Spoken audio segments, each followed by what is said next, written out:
નમસ્કાર મિત્રો, સ્વાગત છે ફરી એક વખત આપનો આપણી યુટ્યુબ ચેનલ શ્રદ્ધા વાણીમાં. મિત્રો, આજના આ વિડીયોમાં આપણે શ્રાવણ મહિનાની રાંધણછઠની રાત્રે જે ચૂલો ઠારવાના હોય તેની વિધિ જાણવાના છીએ.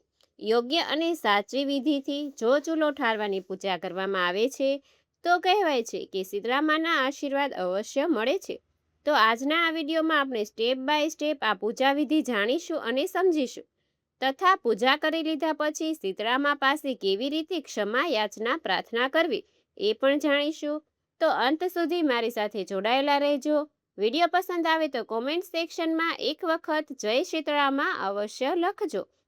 તો આ રાંધણછઠ શ્રાવણ મહિનામાં 2 વખત આવે છે, એક સુદ પક્ષ અને એક વદમાં.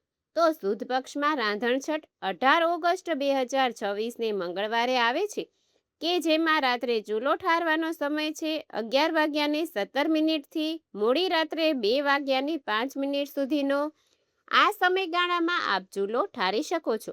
અને જે લોકો વદ પક્ષની રાંધણછઠને રાત્રે ચૂલો ઠારતા હોય તે લોકોએ 2 સપ્ટેમ્બર 2026ને બુધવારે રાત્રે ચૂલો ઠારવાનો રહેશે કે જેનો સમય છે રાત્રે 8:18 થી મોડી રાત્રે 12:37 સુધીનો. આ સમયગાળામાં ચૂલો ઠારવાનો રહેશે. તો હવે આ પૂજા વિધિમાં કઈ કઈ સામગ્રીની જરૂર પડશે તે આપણે જાણી લઈએ.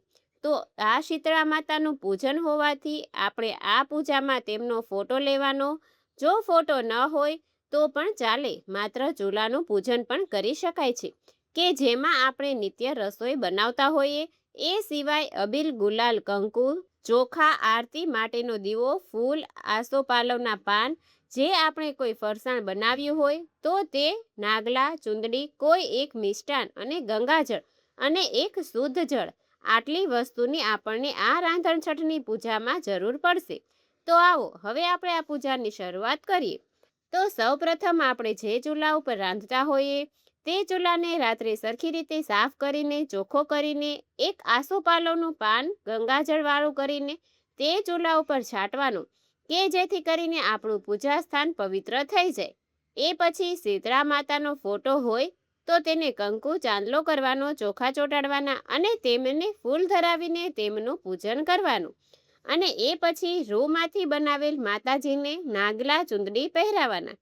એ પછી હવે આપણે એક આસોપાલવનું પાન લેવાનું.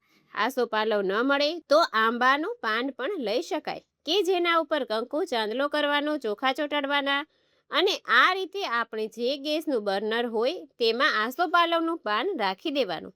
અને એ પછી રૂમાંથી જે નાગલા બનાવ્યા હોય તેને ચૂલાની ફરતે રાખવાના. આપ એક ચૂલાનું પૂજન પણ કરી શકો છો અને બંને ચૂલાનું પૂજન પણ કરી શકો છો. અને એક બર્નર ઉપર જો આપણે થેપલું બનાવ્યું હોય, પરોઠા બનાવ્યા હોય, પૂરી બનાવી હોય તો તેને માતાજી પાસે રાખવાનું અથવા કોઈ એક ગેસના બર્નર ઉપર રાખવાની.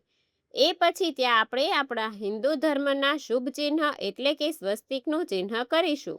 માતાજીનું ત્રિશૂલ પણ કરવાનું અને એક ભીના કંકુથી કરવાનું. અને આ રીતે માતાજીના ચાંદલા કરવાના. અને તે પછી માતાજીના ચાંદલા કરવાના. આટલું કરી લીધા પછી આપણે જે પણ કાંઈ ફરસાણ બનાવ્યું હોય, જે સાતમના આપણે ઠંડુ જમવાના હોય તે માતાજીને પ્રસાદ ધરાવવાનો. ફરસાણ હોય, મિષ્ટાન હોય કે પછી ભોજનની થાળી હોય, કોઈ ઠંડુ રાંધ્યું હોય તે આપ માતાજીને પ્રસાદમાં ધરાવી શકો છો. તો આટલું પૂજન કરી લીધા પછી હવે આપણે શીતળા માતાની આરતી કરવાની. કેમ કે કોઈ પણ દેવી દેવતાની પૂજા કરતા હોય તો આરતી વગર તે પૂજા અધૂરી રહે છે. તો એક દિવેટથી આપણે માતાજીની આરતી કરવાની. આરતી કરી લીધા પછી માતાજી સમક્ષ 2 હાથ જોડીને પ્રાર્થના કરવાની કે હે શીતળામાં, તમે સમગ્ર જગતના માતા છો. તમારા શીતળ સ્વરૂપથી ભક્તોના દુઃખ, રોગ અને કષ્ટ દૂર કરો છો. હે શીતળામાં, જાણતા અજાણતા મારી પૂજા, વ્રત કે ઉપવાસમાં, સેવામાં કોઈ ભૂલ થઈ હોય, કોઈ નિયમનું ઉલ્લંઘન થયું હોય અથવા મન, વચન કે કર્મથી કોઈ અપરાધ થયો હોય તો મને ક્ષમા કરજો.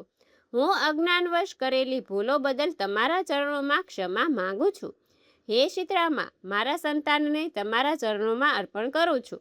હે માં, મારા બાળકને દીર્ઘાયુષ્ય, સારું સ્વાસ્થ્ય, નિરોગી શરીર અને સુખી જીવન અર્પણ કરજો. તેને દરેક રોગ, દુઃખ, ભય, અકસ્માત અને સંકટથી બચાવજો. તેના માથા ઉપર હંમેશા તમારા આશીર્વાદનો હાથ રાખજો. તેનું બાળપણ આનંદથી પસાર થાય અને જીવનમાં તેને સારા સંસ્કાર, સદબુદ્ધિ અને સારા વિચારો પ્રાપ્ત થાય. તે જીવનમાં પ્રગતિ કરે, સત્યના માર્ગે ચાલે અને સૌનું માન સન્માન કરે તેવી શક્તિ આપજો. તો આ રીતે સીતારામા પાસે ક્ષમા યાચના પ્રાર્થના કરીને આ પૂજાને અહીંયા જ સંપન્ન કરવાની. શીતળા સાતમના દિવસે પણ માતાજીના પ્રસાદ ધરાવી શકો છો. અને એ પછી આ પૂજાને ઉત્થાપન વિધિ શીતળા સાતમના બીજા દિવસે સવારે શુભ મુહૂર્તમાં કરવામાં આવે છે. જે આપે પ્રસાદ ધરાવ્યો હોય તે થોડો પોતે લઈ બીજા ગાયને ખવડાવી દેવાનો. જે આસોપાલવના પાન હોય તેને આપ બાગ બગીચામાં રાખી શકો છો. નાગલા ચુંદડી હોય તે આસપાસના મંદિરમાં પધરાવી શકો છો. જે જળ ભર્યું હોય તે પણ થોડું પ્રસાદીમાં લઈ તુલસી ક્યારામાં રેડી દેવાનું. એટલે આ રીતે રાંધણ છઠની રાત્રે ચૂલો ઠારવાની એકદમ સરળ પૂજા વિધિ કરવામાં આવે છે. આશા છે કે આપ સૌ લોકોને સમજાઈ ગયું હશે. જો આ પૂજા વિધિને લગતા કોઈ પ્રશ્ન હોય તો આપ અમને કોમેન્ટ સેક્શનમાં પૂછી શકો છો.